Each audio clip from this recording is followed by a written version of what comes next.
The night began with a tension Moscow hadn't felt in decades, an unease that crept through the corridors of the Kremlin long before the alarms started blaring. Russia had weathered sanctions, isolation, and battlefield losses, but nothing prepared Vladimir Putin for what would unfold over the next few hours. A perfect geopolitical storm striking from every direction at once. It all started with what seemed like a routine intelligence update, one of many reports that crossed the Kremlin desk. But buried within the classified brief was something different, something dangerous: confirmation that Ukraine had launched another wave of long-range precision strikes deep into Russian territory.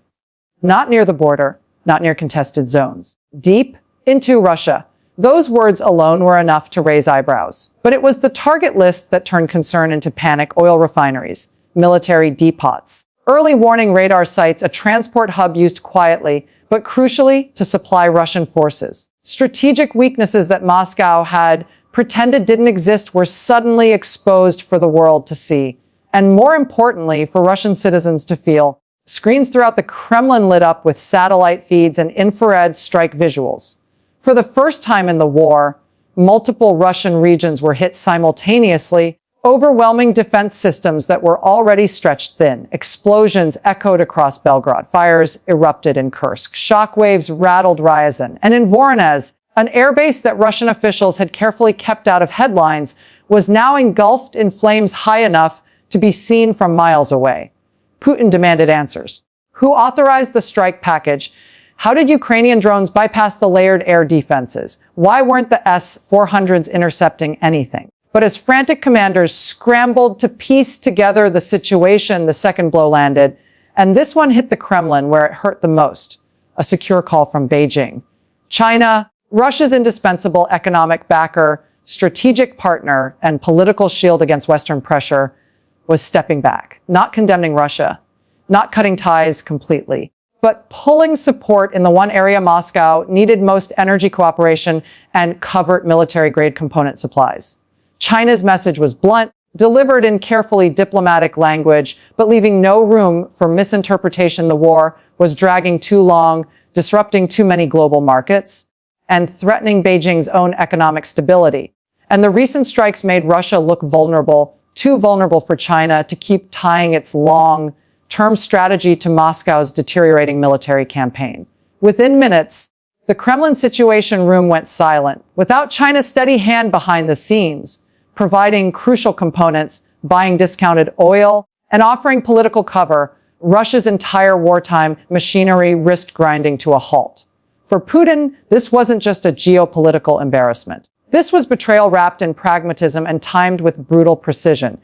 And then came the third blow, perhaps the worst of all: domestic unrest. Videos began flooding Russian social media: chaos at fuel stations, civilians filming burning industrial sites, families scrambling as air raid sirens wailed in regions that had never heard them before.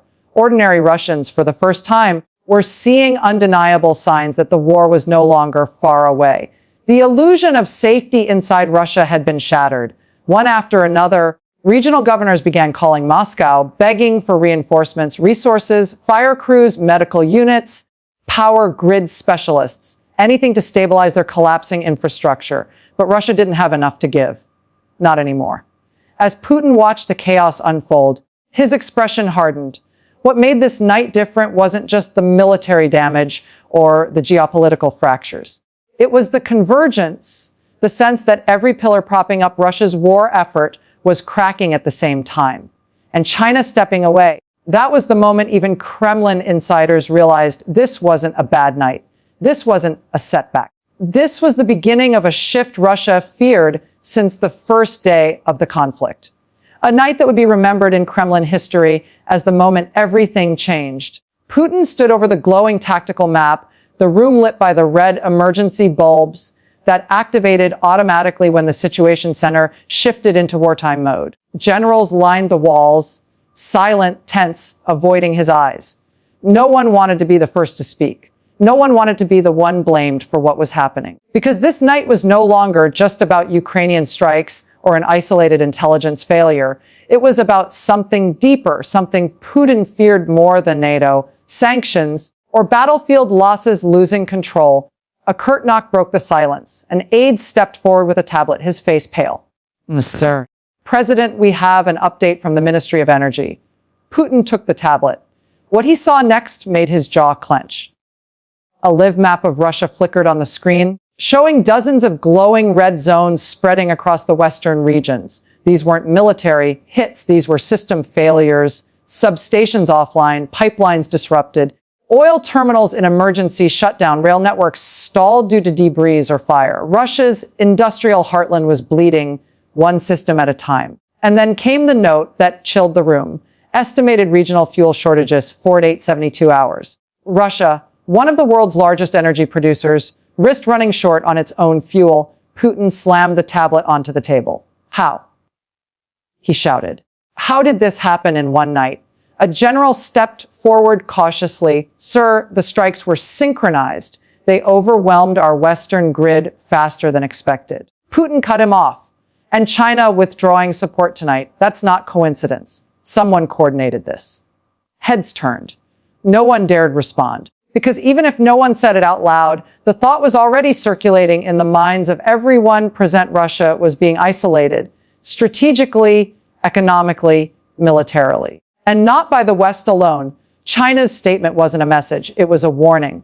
A sign Beijing was hedging its bets, preparing for a future where Russia was weaker and less useful. For Putin, this was a humiliation on the world stage, delivered by the one ally he believed would never turn away. Then came another blow. An alert flashed on the main screen. Now our KRFL et Kamenakaios NTR apitidai. The room erupted. Officers scrambled. Technicians pounded keyboards. Putin froze. The Northern Fleet was Russia's crown jewel, the foundation of its nuclear deterrence, the pride of its maritime power.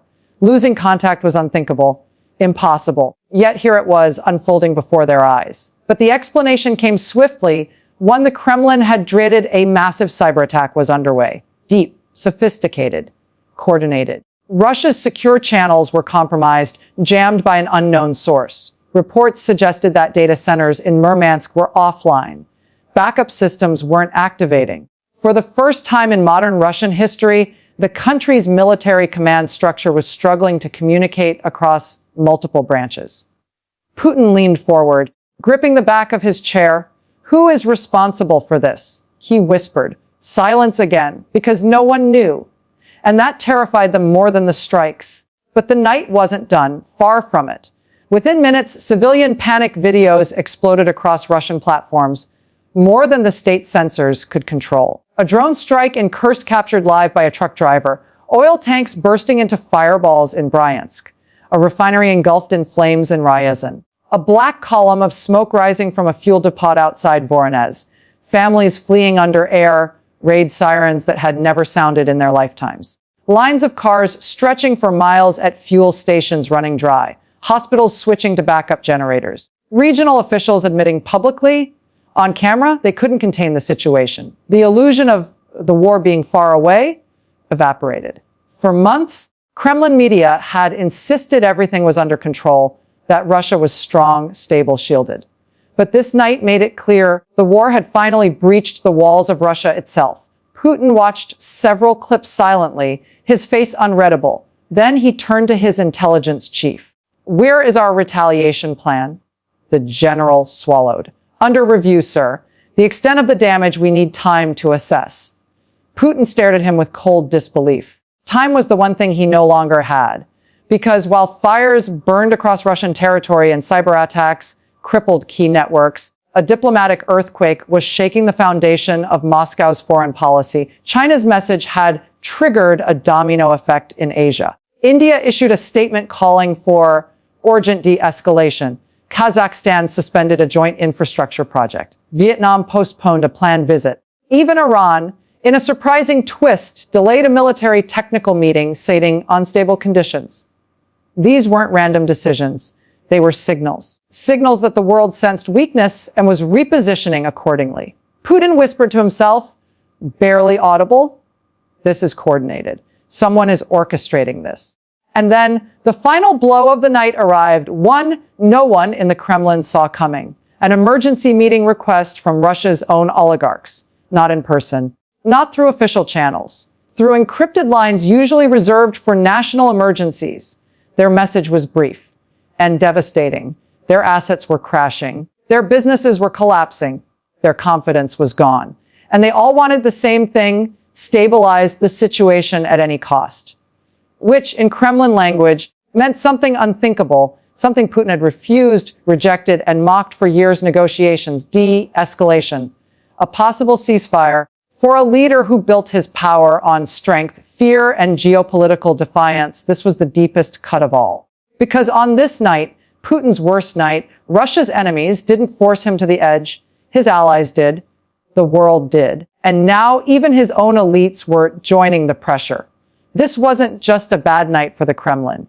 It was a turning point, a moment historians would look back on as the beginning of a geopolitical unraveling. A night when Russia's strongest defenses, alliances, myths, and illusions all fractured at once. The night everything changed. The Kremlin clock ticked past 3:40 a.m., but for Putin, the night felt endless, an endless cascade of crises collapsing one after another like a failing dam. The Situation Room smelled of stress, cold coffee, sweat, overheated servers, and the metallic scent of fear that no ventilation system could hide. Screens flickered again, a new report. This one wasn't from a general, an energy minister, or a foreign ally. It came from the Federal Security Service, Russia's most secretive authority, the one branch that usually delivered controlled reassurance. Not tonight, Mr. President. The FSB director began, voice tight. We have preliminary findings regarding the cyber attack. Putin stepped closer. It wasn't external, the director said. Parts of it originated inside Russian networks. The room froze. Inside? Putin's eyes narrowed. What do you mean, inside? We detected routing paths and access keys only available to high-level operators. Someone with internal systems knowledge either compromised them or used them directly. The unspoken meaning rippled through the room like a chill, a breach, a leak, possibly sabotage, possibly betrayal. Putin exhaled slowly, a controlled, icy breath. Find them, he said. Find them immediately. But before the director could respond, another alarm pierced the room, a higher pitch tone reserved for incoming intelligence of the highest sensitivity. The chief analyst sprinted to the main monitor. Sir, we have satellite confirmation. Putin turned, jaw clenched. Confirmation of what? The analyst's hands shook slightly as she expanded the images. A massive plume of smoke rising from the Tightrope rail hub, one of the most important logistical arteries supplying Russia's southern military operations. Not a minor fire, not a small explosion, a complete shutdown, trains derailed, fuel tankers overturned, a depot engulfed in flames. The kind of damage that takes weeks, maybe months, to repair. Even the generals gasped. This was no longer a series of scattered strikes. This was a systematic dismantling of Russia's military supply chain. Putin felt the weight of the moment like a stone pressing against his chest. He'd survived political storms, assassination attempts, internal revolts, foreign pressure, but this was different. This was total exposure. The empire he'd built on the image of strength was being peeled back layer by layer, revealing fragility everywhere. Another aide rushed in. Sir, urgent intelligence from the Far East. Putin glared. What now? The aide swallowed. Chinese naval units have changed posture. They're repositioning away from joint zones and moving independently. Silence. This was the kind of diplomatic message countries sent without speaking a word, a movement that said, we're stepping back. You're on your own tonight. Putin's fingers tightened around the edge of the table until his knuckles whitened. Then came the fourth blow of the night. A voice message transmitted through a secure channel, one used only in the most extreme scenarios. The voice belonged to the mayor of Belgorod, breathless, panic. Our shelters are full. We're overwhelmed. Civilians are demanding information. They're asking why Moscow said everything was under control. Sir, we need guidance. We need direction. Putin closed his eyes. Belgorod, the border region that Russia always promised was safe, secure, protected. Now it sounded like a front-line city. Another video feed appeared automatically on the screen. Civilians crowding in basements, mothers holding blankets around children, people shouting at local officials, fire crews collapsing from exhaustion, a factory still burning, and underlying it all fear. Fear spreading faster than any missile, any drone, any cyber attack. Fear that the war had finally come home. A general cleared his throat. Mr. President, morale is collapsing. If this continues into morning. Putin cut him off sharply. It will not continue into morning. But even he didn't believe the words, because another report was already coming in. A massive spike in encrypted communication between senior oligarchs, many of them attempting to contact foreign banks, foreign embassies, foreign safe havens. They were preparing for an outcome Putin refused to acknowledge. His empire wasn't just under pressure. It was tilting, sliding toward a point where even he, Russia's most dominant political figure in decades, might not be able to stop the momentum. Inside the Situation Room, the temperature felt colder. Ministers exchanged glances they never would have dared under normal circumstances. Realization was setting in. Not just that the night was catastrophic, but that it wasn't over. Not even close. Somewhere deep in the building, another alarm triggered, a different tone this time. Deeper. Heavier. Putin turned sharply. What now? The security minister answered without looking up from his tablet. Something we hoped wouldn't happen, he said quietly. Public protests have begun in Moscow. The room erupted. If unrest reached the capital, if fear overtook the city that represented the heart of Russian power, then the psychological collapse would be even more dangerous than the physical damage. Putin stepped forward, the overhead lights painting harsh shadows across his face. Prepare containment protocols, he ordered. All of them. But even his most loyal commanders hesitated, because even they knew this wasn't a night you could contain. This wasn't a problem you could arrest, censor, or suppress. This was momentum, unstoppable, accelerating, cracking the foundation of the country. A night that would be studied for decades. A night Russia would never forget. A night Putin would remember forever, because it was only beginning to dawn on him. This might be the night he loses everything. The first hints of dawn were still hours away, but the horizon outside the Kremlin windows glowed faintly, not with sunlight, but with the distant orange haze of industrial fires still raging across multiple regions. It made the skyline look warped, distorted, like the country itself was burning around its capital. Inside the Situation Room, something shifted. Not the lights. Not the screens. The people. A tremor of uncertainty passed through the ranks of Putin's top officials. They were trained to hide fear, to obey, to remain unshakable. But tonight, their faces betrayed them. Eyes darting, shoulders tight, phones buzzing with alerts they didn't want to read. The security minister stepped forward, holding a trembling report. Mr. President, protests in Moscow are growing. They began near the transport stations. Panic over supply shortages. But now they've spread to the garden ring. Some are chanting. He paused, swallowing hard. Putin stared at him. Chanting what? The minister looked down. Why did you lie to us? And end this war now. A crack. Small, but unmistakable. The first open fracture between the Kremlin's narrative and the public's breaking point. Putin's jaw tightened. Deploy crowd control units. No live fire. Disperse them quickly. But even as he gave the order, another alert blared. This one from the Ministry of Defense. Sir, Sevastopol command reports complete blackout, no power, no comms. They've switched to backup generators that may only last a few hours. Putin blinked slowly. Sevastopol wasn't just any location. It was one of the most sensitive military hubs in Russia's entire strategic structure. A place Moscow had poured billions into protecting. Losing contact was unthinkable. A general spoke shakily, sir. This is no longer a series of isolated strikes. Someone is hitting nodes we didn't even think were exposed. They're dismantling our operational backbone. Putin turned to him sharply. Who? The general hesitated. We don't know. But another officer ran in, cutting him off mid-sentence. Mr. President, Ukraine has released a statement. Putin snapped around.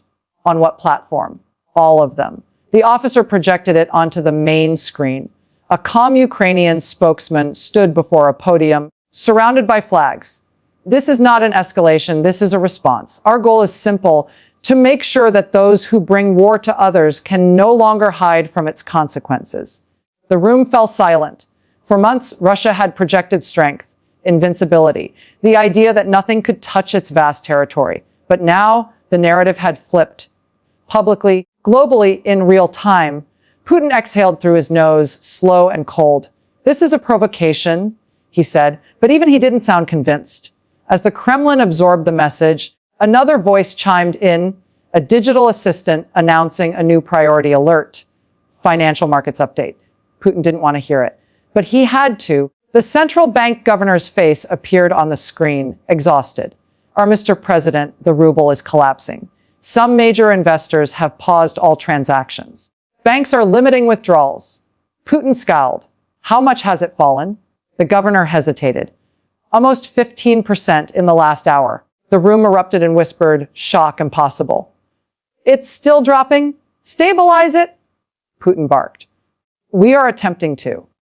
The governor replied, "But global markets are reacting to China's withdrawal and the domestic unrest. Confidence is evaporating." There it was again.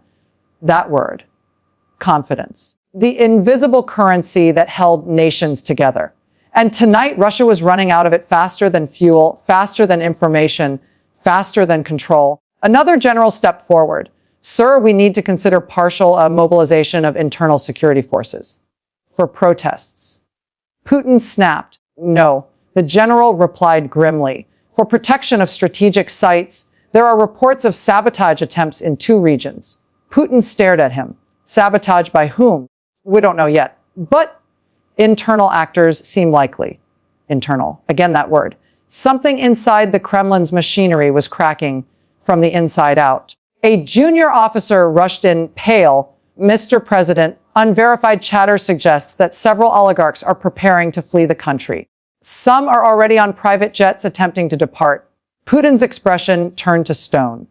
"Ground every private flight, immediately." "But, sir?" "Immediately." The officer sprinted out of the room. For the first time in 2 decades, Putin felt something unfamiliar creeping at the edge of his thoughts, a sensation he'd spent his entire career crushing in others. Vulnerability. He stepped back from the table, looking at the chaos unfolding across dozens of screens. Fires, protests, shutdowns, panic, economic freefall, cyber warfare, ally withdrawal, infrastructure collapse. The crisis wasn't coming in waves. It was coming all at once, a perfect storm, striking every weak point simultaneously, exposing the cracks in Russia's foundation that had been hidden, denied, or ignored. Another alarm went off, a different tone, penetrating. The communications chief looked up, face drained of blood. "Sir, we have a situation at the Kremlin gates." Putin turned slowly. "What situation?" The chief swallowed. "Crowds, large ones, moving toward the compound." The room sucked in a collective breath. Putin stared, frozen for a fraction of a second, just long enough for everyone in the room to see something they never expected to witness, a flicker of fear. And with that flicker came the chilling understanding that the night was not only Russia's worst, it was about to get even darker. The Kremlin's steel-reinforced doors were built to withstand almost anything: explosions, military assaults, even chemical attacks. But they were not built for this. Thousands of people converging on them, not with weapons, but with anger, with fear, with betrayal. The live drone feed showed the scene clearly. The crowd swelled across the Red Square perimeter, spilling out from the metro stations and side streets like a tide Russia had never faced in its modern history. Some carried phones. Some carried makeshift signs. Most carried nothing at all, just the desperation that comes when a nation realizes it's been left in the dark too long. Inside the Situation Room, commanders scrambled. "We need riot units deployed. They're already there. Then send more. Oh, we have no more to send."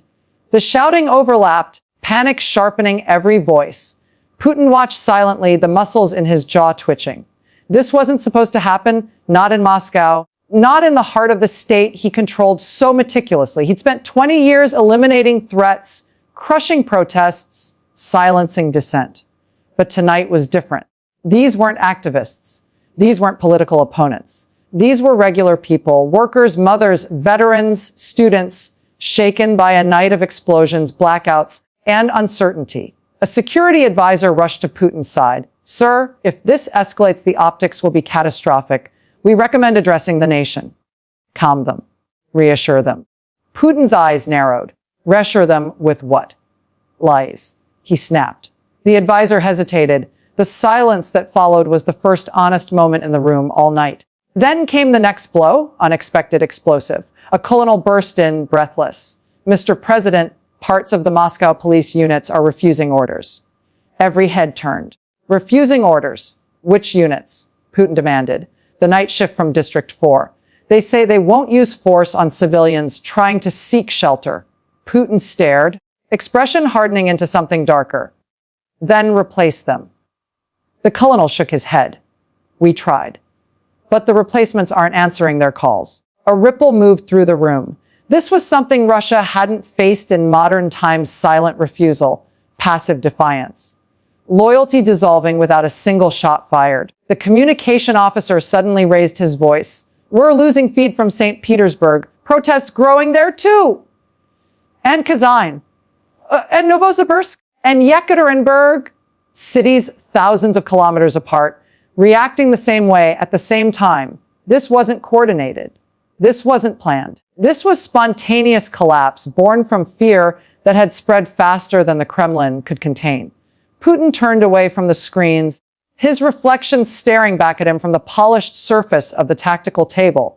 For years, he'd believed Russia's greatest strength was obedience.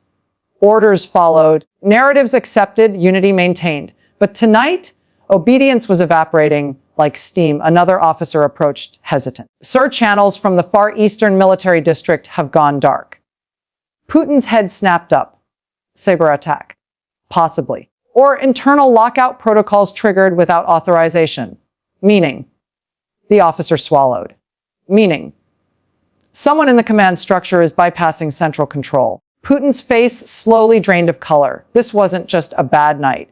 This was fragmentation, the kind that only happens when confidence in leadership collapses. The lights in the Situation Room flickered for a moment, just once, but long enough to make everyone look up. Then, the Kremlin intercom crackled.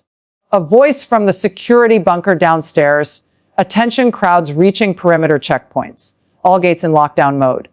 Awaiting further instructions, Putin stepped forward. "How many?" The voice responded without hesitation. "Thousands, sir. Possibly tens of thousands gathering from all directions."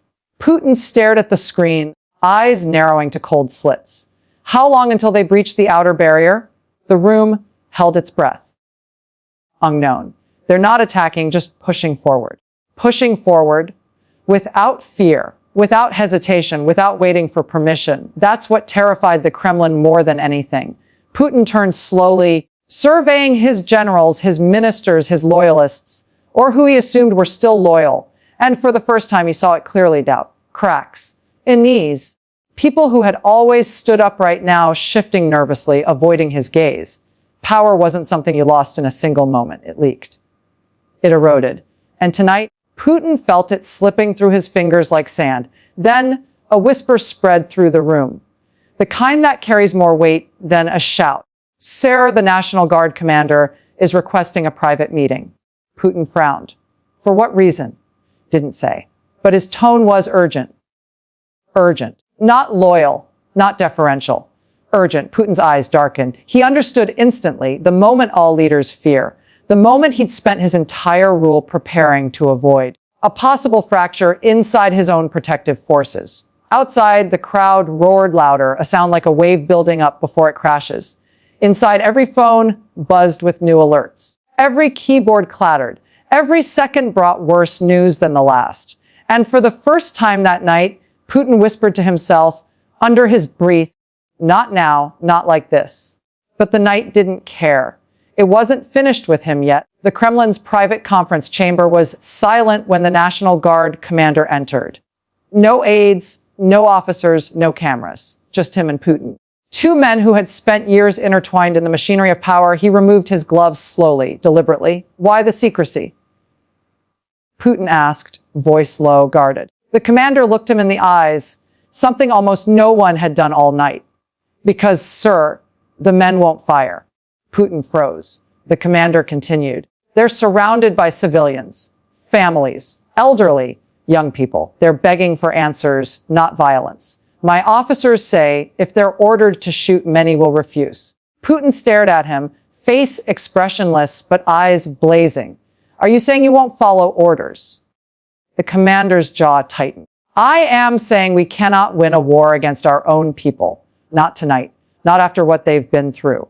A long, suffocating silence filled the room. Putin turned away, gripping the back of a chair so tightly his knuckles whitened. Outside the walls, the muffled sound of thousands chanting rose, louder, clearer, undeniable. He had always believed power was about force, about what you could compel, intimidate, or crush into submission. But tonight he saw the truth. Power was belief. Belief in the leader. Belief in the system. Belief that the man at the top still had control. And that belief had cracked. The commander placed his cap on the table, a symbolic gesture every man in the Kremlin understood, not rebellion, not defiance. A simple statement, I can't do this for you anymore. Putin didn't respond, not with anger, not with threats. He simply watched the man leave the room, his footsteps echoing down the long marble corridor, a sound that felt like the closing of an era. Minutes later, Putin returned to the Situation Room. Everyone stood at attention, but the air had changed. No one dared speak first. No one wanted to trigger the next moment. Putin looked at the screens one last time. Fires still burning, crowds still gathering, markets still crashing, allies still silent, systems still failing. Then he exhaled, a deep, steady breath he had not taken all night. Shut it down, he said quietly. The room blinked. Sir, the operations, the offensive, the escalation. His voice was steady, cold. Order a ceasefire. Shock rippled through the chamber. But no one spoke, no one argued, no one questioned him, because they all knew this was the only move left. The announcement went out moments later, an emergency presidential decree broadcast across every channel, every platform, every radio frequency effective immediately. All Russian military operations would halt. Troops were ordered to stand down. Negotiators would be dispatched at dawn. And just like that, the wave of panic sweeping across the nation slowed. Outside the Kremlin, the crowd stopped pushing. They didn't cheer. They didn't celebrate. They simply stood still, exhausted, shaken, waiting for what came next. Inside, Putin walked alone through the dim corridors toward his private office. The weight of the night settled around him like a heavy winter coat. No shouting, no applause, no generals at his side, only silence. For the first time in his rule, he felt the cold truth settle fully. He had survived 1,000 political battles, foreign threats, internal plots, but he could not survive this night unchanged. Not after the confidence shattered. Not after the cracks inside his own circle. Not after the people outside the gates confronted him in numbers too large to ignore. He stepped into his office, closed the door quietly, and looked out over Moscow, the fires dying down, the city breathing again after hours of chaos. His country was still standing. But his power had shifted, dented, bruised, never the same again. And as dawn finally crept over the horizon, painting the Kremlin walls a pale red, one thing became clear. History would remember this night, not as a defeat, not as a coup, but as the moment the illusion cracked, and a leader realized even the strongest walls can tremble when the people behind them stop believing. The end.